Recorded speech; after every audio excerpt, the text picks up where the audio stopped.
They called my name. I walked across the stage, smiled for the camera, took the degree I spent 6 damn years earning, and when I turned to look at the crowd, every single one of the 6 seats I'd saved sat empty. My name's Eric Blake. I'm 52 now. But this was 2 years ago, at the University of Portland, my MBA graduation day. I should have felt like I just won the Super Bowl. I should have seen my wife Monica, our kids, her mom, my sister, clapping, cheering, snapping pictures like everyone else's families were. Instead, I stood there in a rented cap and gown, holding my degree like a damn idiot, while strangers hugged their people, took selfies, cried tears of joy. I wasn't expecting a marching band, but I sure as hell wasn't expecting to stand there completely alone either. Quick note, before we start, how's your day going, and where are you joining from? I tried to tell myself there had to be a reason. A car breakdown, a last-minute emergency, but my phone buzzed right then. A single word lit up the screen. Urgent. From Monica. That word used to mean something. When we were younger, urgent meant someone was in the hospital, or something happened to the kids. It didn't mean, sorry, we didn't feel like showing up for the biggest day of your life. I didn't even open the message. I just stood there on the campus lawn, surrounded by 1,000 people celebrating, and I might as well have been the only one there. I held my phone in one hand, the degree in the other, and stared at those 6 empty chairs. Even my sister didn't show. It wasn't just the no-show. It was the fact that nobody even called. Not a single text saying, hey, we're stuck in traffic. No apology, no excuse. Just silence and one vague, urgent message I couldn't even look at yet. I kept scanning the crowd like an idiot. Maybe they were late. Maybe they were hiding with balloons. But no. Ceremony ended. People flooded the lawn, hugs everywhere, balloons, flowers, happy tears. I stood still, like furniture. 6 years of work, 6 years of juggling night classes, a full-time job, 2 teenagers, and a wife who supported me by not asking questions when I disappeared into my office every evening. And when it came time to celebrate what I'd earned, not one of them showed up. If you've ever been gutted by your own people on the day you needed them most, you already know what that moment feels like. I finally looked at my phone, took a breath, opened the message. Then I turned and walked straight off the lawn without saying a word to anyone. I didn't go straight home after the ceremony. Drove around for almost an hour before I finally pulled into a parking lot behind my old office building. Just sat there, staring at the place where all this started. I'd worked 18 years at Summit Ridge Logistics, never called in sick, showed up early, stayed late, trained the new hires, covered shifts, solved problems that weren't even mine. My title never changed, always just Eric in operations. One day, about 7 years ago, my boss Gil sat me down, told me I was being passed over, again. Said, Eric, you're solid, everyone likes you, but we're looking for leaders now, people with credentials. I asked, what do you mean credentials? He leaned back like he was doing me a favor. An MBA, that's the difference maker these days. You want a shot at managing your own team? That's the next step. I left his office with my jaw clenched so hard I could feel it in my temples. I drove home that day knowing exactly what I was going to do. Told Monica at dinner. She barely looked up from her plate. Are you sure you can handle all that? With work and the kids? I said, I can handle it. I enrolled the next week. Took night classes 3 times a week, Mondays, Wednesdays, and Fridays. My schedule turned into a machine. Up at 5, at work by 7:30, off by 5, on campus by 6, home by 9:40. Eat, shower, crash, repeat. Vacations disappeared. Weekends turned into study marathons. I stopped watching games with Ryan, stopped helping Grace with homework. Monica covered everything at home. At first she said it was fine, that she understood. Then came the jabs. You're never around anymore. The kids barely see you. Do you really need to study every Saturday? I brushed it off, told myself it was just stress. She was doing more, sure, but I was doing this for all of us. What hurt the most came from Ryan. One night, I overheard him say to Monica, Dad's always locked away in that office. It's like we don't have a dad anymore. I didn't sleep that night, but I didn't quit either. I missed Grace's 13th birthday dinner because I had a final. Monica texted, no worries, we'll FaceTime you after cake. They didn't. I found out later they started early because Grace's friend had to leave. There were nights I'd pull into the driveway and see lights off in the kids' rooms. Missed bedtime again. I'd sit there in the car, just staring at the windshield, asking myself if this was even worth it. Then I'd think about Gil's smug face and get out of the car. Some days, Monica would hand me dinner in a Tupperware container like I was a guest in my own house. No words, just a sigh and a tight smile. I tried to fix it. Set alarms to remind me of Grace's choir concert. Left work early for Ryan's JV game once. But I showed up late, caught the last 10 minutes. Ryan wouldn't even look at me afterward. I kept telling myself, once I finish, they'll understand. It'll all be worth it. One night around midterms, I passed out on the floor of my office. Monica found me at 2 a.m., books spread everywhere, my laptop buzzing on low battery. She stood in the doorway and said, "This can't be healthy, Eric." I said, "It's temporary." She said, "It's been 4 years. 6, actually." But who was counting? I stopped expecting encouragement, started running on fumes and stubbornness. I wasn't doing this for applause anymore. I was doing it because I refused to be passed over one more time. So, yeah, maybe I missed a lot. But I was building something, and I figured once I crossed that stage, they'd all see that. That's what made the empty chairs hit the way they did. I didn't need balloons. I just needed my damn people to show up. I started the car, pulled out of the lot. One hand on the wheel, one on the degree sitting in the passenger seat. I'd given everything for this. Everything. And now, I had to decide what the hell I was going to do next. I pulled into our driveway and saw Doug's name on my phone screen. Let it go to voicemail. Wasn't in the mood. Doug was the golden boy, 2 years older. Ran his own home building business out of Bend. Made more money, had more toys, and somehow still acted like he needed more attention than the rest of us combined. No kids, no real responsibilities, just him, his truck, and a boat that never left his driveway unless there was an audience. Growing up, it was Doug's games they always showed up for. His track meets, his championships, his school plays. Me? Sorry, honey, maybe next time. There was always a maybe next time with me. That pattern didn't change after we grew up. Doug would call and say, "Hey, thinking of stopping by." And my parents would drop everything. I'd ask them for a hand fixing the garage door. "Sorry, sweetie, we're a little tied up this week." They always had something going on when it came to me. Monica noticed it. I remember once after Thanksgiving, I was cleaning up while my mom was gushing about Doug's new kitchen remodel. I didn't say a word. Monica walked past and whispered, "They don't even realize they're doing it." I said, "They do. They just don't care." Doug didn't even bother pretending anymore. He leaned into it. Big family dinners, he'd show up late and get the biggest plate. My dad would stand up and say, "There he is, the boss himself." I'd be across the table like I didn't even exist. What really set me off was how casual they were when I told them about my graduation date. I called them months in advance, gave them the details, time, location. My mom said, "We'll try our best to come." Try meant no. 2 weeks later, Doug group texted everyone. "Hey, BBQ at my place, June 3rd, big one, pool's open, let's party." That was my graduation day. Didn't even hesitate. My dad replied within 5 minutes. "Sounds great, we'll be there." I showed the text to Monica. She frowned and said, "You should tell them how that feels." I said, "What's the point? It's always been like this." She didn't argue, just walked out of the room. A couple days later, I asked my mom straight up if she was planning on coming to my graduation or heading to Doug's. She said, "Well, sweetie, we committed to Doug's BBQ before we knew about yours."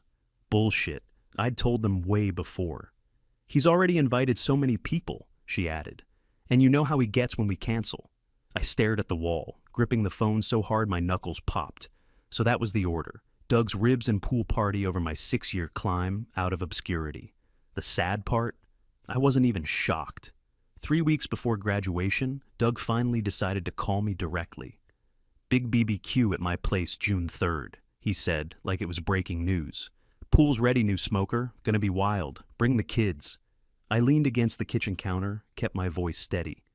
"That's the day of my graduation, Doug." He paused for half a second. "Oh yeah, forgot." "Think you can move the date?" He laughed. "Come on, man. It's just a degree. You already got a job. This is just paper and handshakes." I didn't say anything right away. I just looked out the window, stared at our half-dead lawn, and let the silence build. Then I hung up. A couple hours later, Monica got home from work. She was humming something under her breath. keys jingling in one hand, iced coffee in the other. I asked, "You know Doug scheduled his BBQ on the same day as my graduation?" She gave me a look I didn't like, a mix of "so what" and "don't start." "Yeah, he mentioned it," she said, setting her drink down. "Said it's a big one this year. Said you might bring the kids." She froze for a split second, then tried to play it off. "I told him maybe, only if you were okay with it." "So that's a real question now?" I said. "Whether or not it's okay to take our kids to a pool party instead of their dad's graduation?" "They're teenagers, Eric. Sitting in a 3-hour ceremony isn't exactly their dream Saturday." I stepped toward her. "This isn't about their dream Saturday. It's about showing up." Her voice sharpened. "I'm just trying to keep them from being miserable. You know how Grace gets with crowds." "No," I said. "I know how you get when something's not about you." She flinched. "Excuse me? You're picking Doug's backyard beer fest over something I've worked 6 years for. Don't act like that's reasonable." She crossed her arms. "You're being dramatic. It's just a ceremony." That stopped me cold. "Just a ceremony?" She didn't look away, didn't apologize, just stood there, arms folded like a wall between us. That moment shifted something. I didn't yell, didn't throw anything. I just stared at her, long and hard. "You didn't even fight for it," I said quietly. Her jaw clenched. "What's that supposed to mean?" "It means I expected my wife to say, 'We'll be there, no question.' Not, 'maybe, if he's okay with it.'" She didn't answer, just walked past me and started unloading the dishwasher. I went into the hallway and sat on the bottom stair. Tried to breathe, but everything inside me was clenching tight. My chest, my throat, my fists. That night, she came into the bedroom and acted like nothing happened. Brushed her teeth, scrolled her phone, got under the covers. I lay awake for hours. That was the moment I realized we weren't on the same team anymore. Hadn't been for a while. She'd stopped seeing my efforts as sacrifices, and started seeing them as annoyances.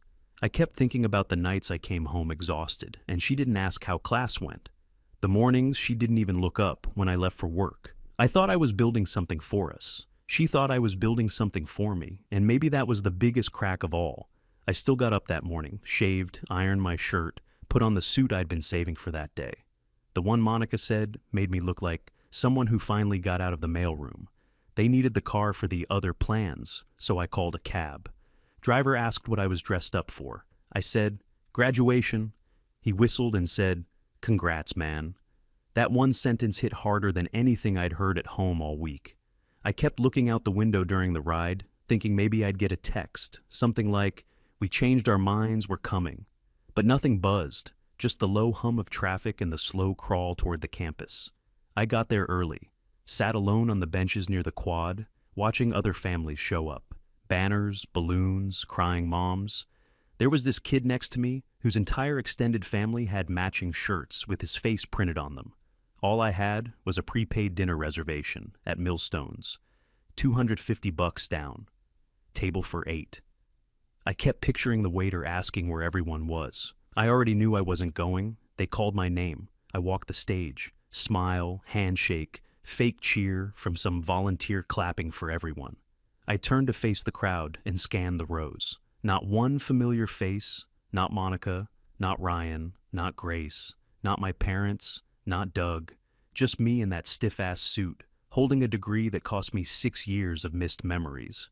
After the ceremony, I wandered the lawn for a minute, watching people cry and pose and hold each other like it was the best day of their lives. I checked my phone. One message from Monica. Ryan scraped his leg on the deck. Minor, but we'll be late. Late to what? It was already over. I sat on a bench just off the main walkway, watched the crowd thin out, checked the message again. My hands were shaking. I wasn't even sure if it was anger or disappointment anymore. Probably both. I opened social media. Shouldn't have, but I did. They'd posted photos. Doug's backyard. Monica with a drink in her hand. Ryan and Grace roasting marshmallows by the fire pit. Big smiles. Zero guilt. The caption, "Summer Kickoff." Not a single mention of me. That was the gut punch. Not just that they didn't come, but that they didn't even pretend to care, like I didn't exist. Like this thing I worked myself into the ground for meant nothing. Like my name didn't even register that day. I deleted the app, stood up, walked off campus without saying a word to anyone. Didn't go to Millstones, didn't call home. Just kept walking until I found a gas station and bought a lukewarm sandwich and a root beer. Sat outside on the curb in my suit, biting into that sad sandwich like it was my graduation cake. A couple walking past gave me a weird look. The guy asked if I was okay. Yeah, I said, just celebrating. I was halfway through that gas station root beer when my phone rang. Monica. I didn't answer. It buzzed again, this time a text.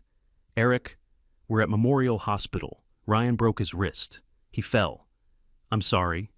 I just sat there, read it twice, then got up, threw the sandwich in the trash, and walked back to the main road. Called another cab. Didn't even take the suit jacket off. When I walked into the ER, they were all there. Monica, Grace, my parents, and of course Doug, sitting like he was hosting the damn waiting room. Ryan was in a sling, his face pale but calm. They all looked up when I walked in.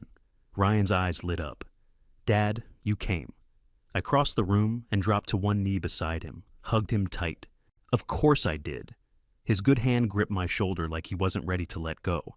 Then I looked up, past him, and locked eyes with Monica. She stood up.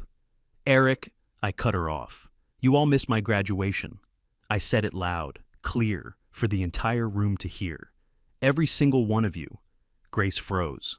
My mom's hand went to her chest like I'd insulted the Pope. Doug leaned forward like he was about to say something, but I wasn't done. My dad stood. This isn't the time, son. I turned to him. When would be? You went to Doug's BBQ. Did you even remember what today was? His mouth opened, then shut. Nothing came out. Doug looked around, shrugged like it wasn't his fault. Look, man, it was just bad timing. Shut up, Doug. I didn't yell, didn't need to. My voice cut through the room sharper than volume ever could. Monica stepped forward, her voice low. Eric, we didn't plan for this to happen. No, you planned to be somewhere else. And you were, with hot dogs and fire pits while I stood on stage alone. Ryan tugged my sleeve. Dad, it hurts. I turned back to him. I know, bud. They'll take care of it soon. A nurse came by and wheeled him off for imaging. I waited until he was gone before I looked at Monica again. I'm not going home tonight. She blinked. What? I booked the hotel room we were saving for my parents. That's where I'm going. Her voice cracked. You're seriously leaving? Tonight? Yeah, tonight. She stepped in closer, lowered her voice like she could negotiate. Eric, this isn't the solution. I'm not looking for solutions, I said. I'm looking for space. Because right now, I don't even know what the hell we are anymore. Her face twisted. For how long? I grabbed my keys from my pocket. As long as it takes to figure out if this is still a marriage, or just a habit. No one followed me out of the ER. No one stopped me. I walked into that hotel room and tossed the suit jacket on the chair, looked around. King bed, quiet, empty. But for the first time in years, I didn't feel like I had to hold anything together. I sat on the edge of the bed, took off my shoes, and let the silence stretch. No questions, no guilt, just space. Exactly what I needed. I didn't unpack much that first night at the hotel. Just dropped my bag by the desk and collapsed onto the bed. It was quiet, sterile, almost peaceful. No laundry piles, no slammed doors, no one asking me for anything. I stayed 6 days. Every afternoon, I visited Ryan at home, brought snacks, watched shows with him. We laughed. He asked about the hotel once, and I told him I just needed some space. He nodded like he understood, even if he didn't. I didn't talk to Monica except through short texts until the second night. That's when she started calling. The first time, I let it ring. The second time, I picked up. Her voice was low, careful. I just wanted to say, I know how badly I screwed up. I didn't answer. We messed up, she said. I messed up. I let her sit in that silence. I wasn't going to make it easy. The next day, my parents sent flowers to the hotel. The card read, "We're proud of you. Sorry we couldn't be there." I didn't even put the flowers in water, just left them on the table. Doug emailed me, said he was sorry if the BBQ caused friction. That word told me everything I needed to know. By day 4, Monica's calls turned from soft to panicked. I don't know what you're thinking, she said. You're scaring me, Eric. I told her. Good. I wasn't trying to punish her. I just finally had space to hear my own thoughts. And what I kept hearing was this. I've spent years making sure everyone else had what they needed, and I'm standing here now with nothing left in the tank. I remembered birthdays I missed, dinners I skipped, sleep I gave up so I could climb a mountain no one else thought was worth noticing. Not anymore. On day 7, I went home. Monica was standing in the kitchen, same counter, same tired look. She didn't run to hug me, didn't start crying, just stood there, waiting. I dropped my bag by the door. "I'm not here for apologies," I said. "I'm here for changes." She nodded. "Okay. I want balance. I want respect. And I'm done being the default parent." Her lips parted like she was about to argue. I raised my hand. "I don't want to debate it. You either agree or you don't." She took a breath. "I agree. No more assuming I'll take the hit. No more picking convenience over commitment. You want this marriage? Show up for it." She swallowed hard. "I want it." "Then show up next time," I said. "Not just say you will." I walked past her, went straight to Ryan's room. He was half asleep, headphones on.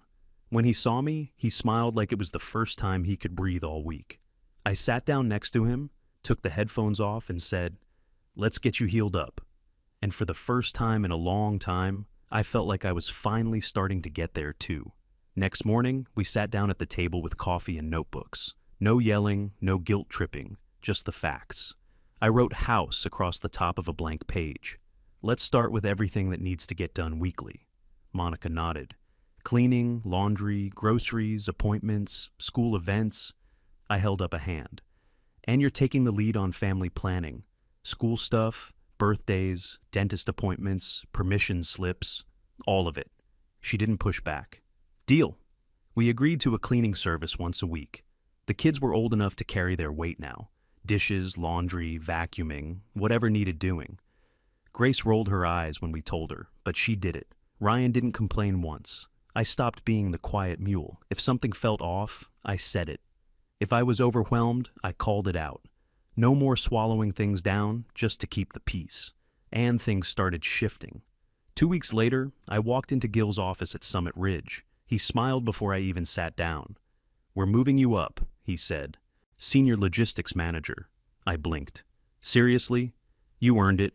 We've seen the growth, not just the degree, but how you've stepped up. New office, better hours." Finally felt like I was being treated like more than a dependable backup. Monica texted me a smiley face and said we should celebrate. I suggested takeout and a movie on the couch. No party, no people, just us. A month after that, Doug hosted a belated congrats thing at his house. Small backyard deal. Burgers, some cousins, cheap banners from Party City. Not my style, but whatever. When I showed up, Doug clapped me on the back. "Didn't think you'd come, man." "Didn't think you'd invite me," I said. He smirked. "Touché." Later in the night, my dad stood up and raised a plastic cup. "I didn't realize how much you were carrying, Eric. You really pulled something off. We're proud." That line hung in the air longer than I expected. I caught Monica watching me from across the yard. I didn't make a speech, didn't need to. I just nodded, let it land. I wasn't chasing their approval anymore. I wasn't begging to be noticed. I just wanted to be seen. And finally, I was. I hung the degree in my new office last week, right above the bookshelf where anyone walking in could see it, not tucked away in a folder, not sitting in a drawer, front and center where it belonged. That afternoon, Monica stopped by with lunch. She stood in the doorway holding 2 deli bags, looked up at the frame and said, "Looks good on you." For the first time, I actually believed she meant it. We ate at the little table by the window. She asked about my team, the new project I'd been assigned. I kept it light. I wasn't trying to make it deep, but there was something different in the way she looked at me, like she finally saw the weight I'd been carrying all those years. Later that night, Grace knocked on my office door at home. "Can you help me with algebra?" I nearly asked if she was serious. "Sure," I said, and slid my laptop aside. She pulled up a chair, dumped her workbook on the desk, and we got to it. 10 minutes in, she looked up and said, "You explain it better than my teacher." It was a small win, but it hit like a trophy. Ryan's been chipping in too, dishes without being asked, helped me with the yard last weekend. No complaints, no eye rolls, just there, showing up. That's all I ever wanted from any of them. I don't know if I've fixed everything. Truth is, I probably haven't. But I fixed my mindset, and that changed more than I thought it would. I stopped asking for support. Now I expect it. And if I don't get it, I don't beg, I don't guilt trip, I keep moving, I show up for myself, and if anyone wants to be in my corner, they can step up or step aside. That day I stood alone at graduation turned out to be the day I finally realized who I was. Not just some dependable husband, or the dad always in the background, or the guy grinding in silence. I'm someone who puts in the work and deserves to be recognized. Never again will I leave my own name off the list. And if someone else does, that's on them.